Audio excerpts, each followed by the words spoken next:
Is it worth buying these Rust-Oleum turbo cans? I had to find out for myself. My hood needed to be painted. I had all these rock chips all over the front of the hood. As you can see, I started sanding. Initially, I'm sanding with 320 grit, and I am using a pneumatic dual action sander from Harbor Freight. You can really use pretty much any sander, electric, whatever. Really doesn't matter if you're just using rattle cans on your car. But as you can see, I got some stone chips up here where it's starting to show some rust and some different areas of concern where I really just want to protect the hood so it lasts. So we're going to get into some sanding now.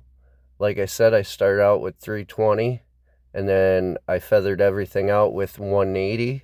Or I'm sorry, reverse that. I started out with 180 and then I feathered everything out with 320. Now I had to do a little bit of body work over on the one corner because there was a slight dent, and I did use some elastic body filler and some glazing compound to fill in the pinholes. I did not catch that on video, so you'll have to possibly look up a video on how to do that stuff if you need to. If you're working with a nice flat dent-free surface, this is the way to go. Sand it with 180, then 320. I primed everything with this U-Pole sandable primer to fill in any imperfections that I had. Now that primer is quite expensive. That's roughly $18 a can. I did go through, I believe, 3 or 4 cans, so you can choose a cheaper primer. But now we're going to see if the 2 cans of white, gloss white, that I bought are going to cover this hood. Hopefully they do, because that's all I have. Now you can see here I have a couple little imperfections I got to fix before I start spraying the hood. But we'll get to that in a minute. And I did paint my sprayers so they match. Now this here is after just one coat of paint, as light as I could go. Paint comes out pretty quick with these things. They're not kidding. They sure are 4 times faster. So you got to be careful you don't get runs. I don't think I have any at this point. It seems to be covering everything very well. I believe I've only used 1 can so far at this point. And now we're going to go to the big reveal. Now here's fully painted. I've let it dry, pulled it out into the sunlight. Now I can see some imperfections on it. You may be able to as well. It is going to need to be wet sanded and possibly clear coated and then wet sanded again and then buffed.